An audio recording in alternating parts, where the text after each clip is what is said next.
กาสบายดีเด้อมื้อนี้มาอยู่กับซอกน้องออนสาวเล่าไต่นะสาวเสือแรงกระโปรงกระแรงเด้อทุกคนเด้อนี่มาแบบลูกแบบเซ็กซี่เนี่ยจักหน่อยเนาะสาวเสือแรงเด้อสาวเสือแรงแซงทางโคกมาอีเดียวเสือแรงตัวนี้แหงบ่ทันเลยเนาะถ้าใครมีเงินก็ซื้อให้เด้ออีกตัวหนึ่งเนาะเพราะจะเป็น2ตัวสาวเสือแรงมากอีกแล้วเลยทุกคนกระโปรงกระแรง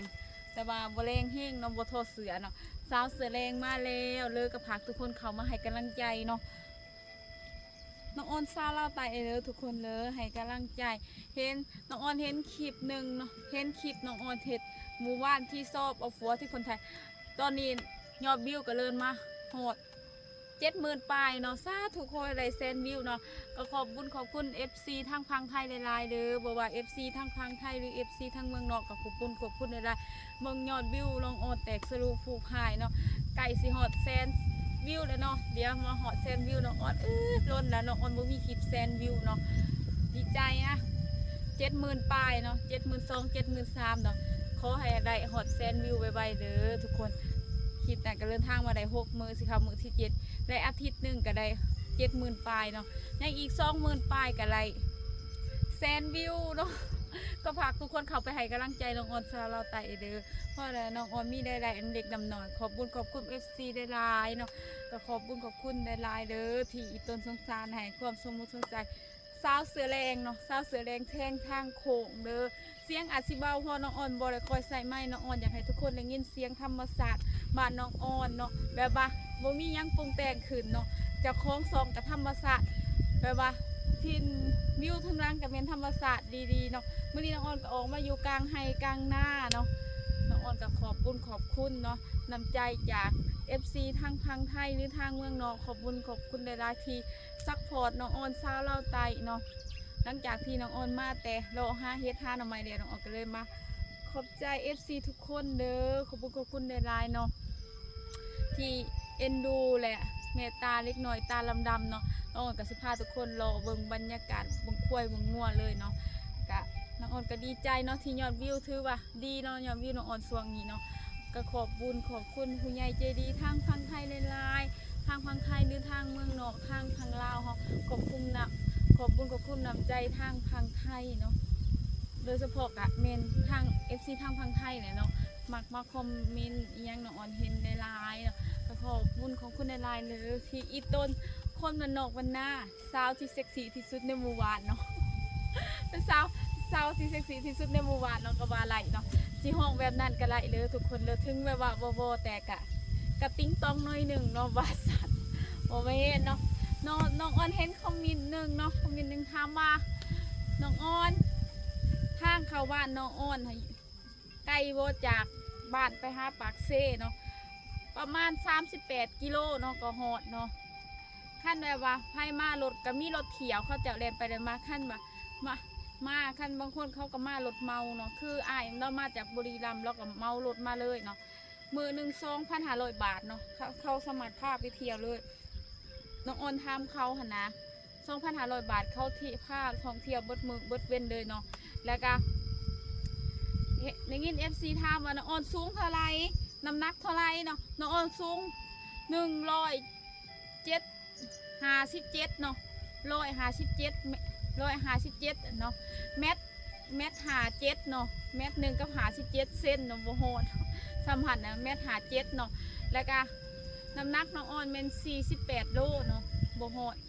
48 โลเนาะสัมผัสได้เนาะอายุ28 ปีเนาะและบ้านเมืองแข้งเฮ็ด FC หลายคนกับท่ามเนาะน้องออนอยู่แข้งจำปาสักเมืองสนาสมบูรณ์บ้านสโลใหญ่เด้อสามารถว่าอะไรพิกัดเป็นบ้านสโลใหญ่เนาะสาวบ้านสโลใหญ่ถึงหนทางสิยากแต่ว่าผู้สาวงามเลยสิบอกให้บ้านนี้เด้อบ้านนี้มีแต่ผู้สาวงามๆเนาะบ้านสโลใหญ่โดยเฉพาะเจ้าของซองนี่ขี้ลายขโมยเจ้าของซองเนาะพิกัดผู้สาววันนี้งามเลยสิบอกให้แต่ว่าผู้สาวของไปไทยเบิร์ดเรามีแต่คนเดียวเลยนะอยู่วัดน้องออนกับซิมาว่าประมาณนั้นน้องเห็น FC คอมเมนต์ไล่น้องออนมายังเงื่องยังแข้งยังน้องออนก็มาตอบให้เลยเด้อทุกคนเด้อ คลิปนี้ก็เป็นคลิปที่ตอบคอมเมนต์ FC แล้วก็ขอบคุณ FC ทางพังไทยหลายๆเด้อบ่ว่าทางพังไทยหรือทางเมืองนอกก็ขอบคุณหลายๆที่ซัพพอร์ตน้องออนสาวลาวใต้เนาะก็มีคอมเมนต์หนึ่งน้องออนคอมเมนต์ว่าน้องออนคือเว้าไวแท้เนาะน้องออนแบบว่าเป็นคนที่อยากเว้าซ่าเฮาเว้าบ่เป็นเนาะเฮายังต้องเว้าไว้เพื่อความมั่นใจของเจ้าของหั่นนะถ้าสิเว้าซ่าย่านทุกคนรำคาญนะน้องอ้นก็เลยอยากบอกไว้แอบบอกไว้ท่านใจวองไว้คือสาวเสือแดงเนาะสาวเสือแดงมูวี่ต้องเกิบใส่กูจะได้ใส่หดเกิบเนาะเกิบกับขาดแล้วเนาะสาวเสือแดงเล่นปลาตีนเนาะได้สาวหญ้าใหม่เนาะของสาวเสือแดงก็ได้เด้อน้องอ้นก็อยากเปลี่ยนซื้อมาลนเนาะน้องอ้นบริอยากซื้อน้องอ้นเป็นลักษณะคืออ่อนเอเนาะน้องอ้นกับมักเนาะซื้อสาวเสือแดงเนาะขอบใจ FC เลือดที่ต่างซื้อให้เนาะใส่หญ้าสาวเสือแดงขอให้ทุกคนมีความสุขกายสุขใจเนาะเริ่มน้องอ้อนก็เริ่มลงให้ลงหน้าเตรียมเอาตะกอกตะกะอะไรกันเตรียมสิจังน้อยกับเปเฮ็ดเที่ยงใหม่เนาะเพราะว่าเที่ยงเก่ามันผ่าเฮาต้องได้เฮ็ดเที่ยงใหม่กับพักทุกคนเราให้กำลังใจน้องอ้อนสาวเราไต่เลยเด้อทุกคนเด้อให้กำลังใจสาวมันนอกวันหน้าเนาะไปหาหน่อหมอกหน่อไม้เฮากับวิธีชีวิตบ้านน้องอ้อนก็เรียบๆง่ายๆเนาะหาหน่อไม้จังน้อยกับโซนหุถ้าฝนตกดิโซนหกโซนห่วงกินเนาะห่วงมันก็ยังน้อยมันโซนมันทะเลไหนเนาะประมาณเบิดเดือนหาเดือนหกเนาะเบิดเดือนนี้เดือนหนาผู้ที่งามเนาะห่วงผู้ที่งามอมได้ตอนนี้มันยังน้อยอยู่เนาะเฮาบ่เป็นสิจะใส่ขี่มันนะถ้าสิสอนมั่งหอยกับมีพอได้กินเฮ็ด FC ทำบ่หอยอยู่น้ำเซ่ตายบ่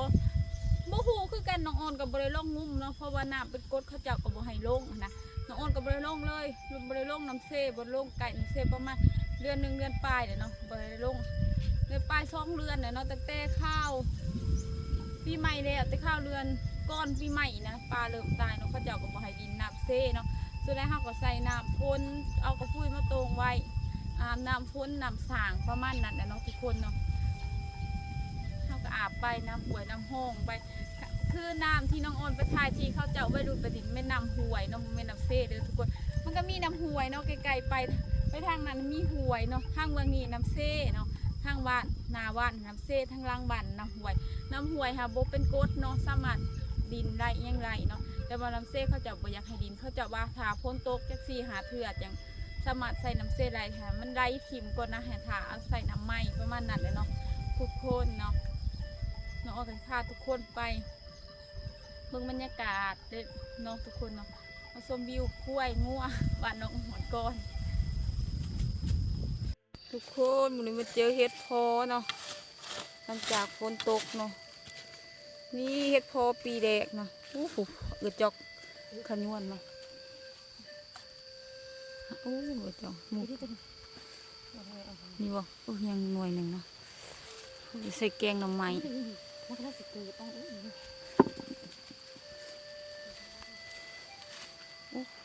เขาเอาอะไรกับจอกดอกหนึ่งโอ้จะได้ดอกนึงเหรอโอ้ชื่อว่ามานเนาะจ้ะเนาะโอ้ทำไมเนาะนั่งดินเนาะมือปูเขาเข้าไปเอาเลยโอ้จวดหวานเฮาก็คือหวานเฮาโอ้งามอีนี่เนาะเอาไปนี่ยังอีกอยู่นอนึงเนาะ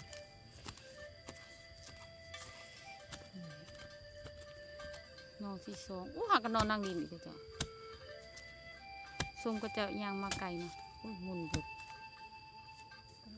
นี่ละไม้เลยไม้เดียวโอ้ข่าวกุสูยังอีกอยู่เนาะตัวนั้นก็นั่งดินคือกันนี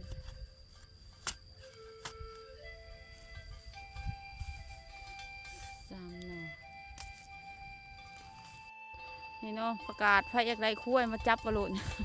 คุ้ยเขาหรอกว่า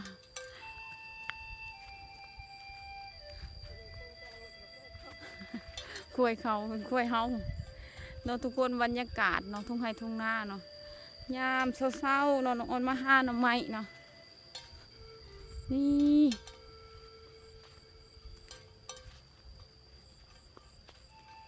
สวัสดี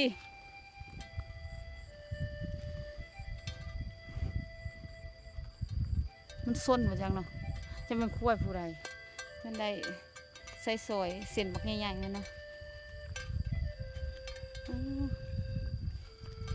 จะเป็นคุ้ยผู้ใดเนาะคุ้ยน้อยแต่เป็นทหารมันหายมันเจ็บตาเว้ยมันหายเขาคุ้ยตัวนี้แปลกเนาะทุกคน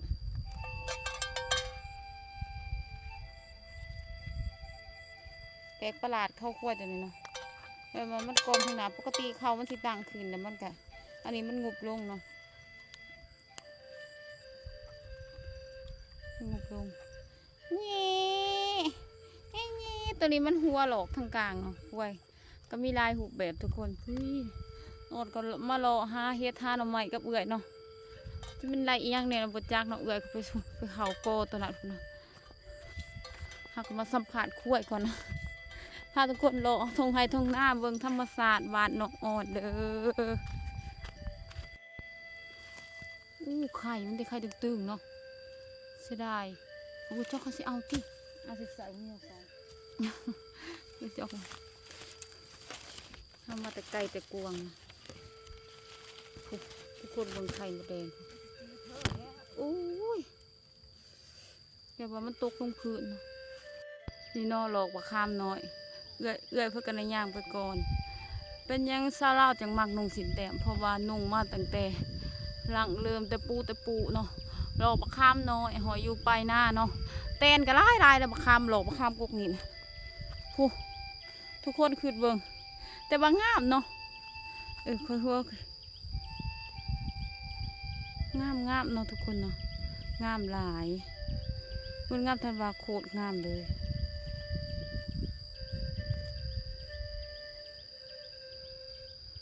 มือโปเพิ่นเป็นธรรมดาเนาะเขาโกไลเมนโกนั่นเนาะ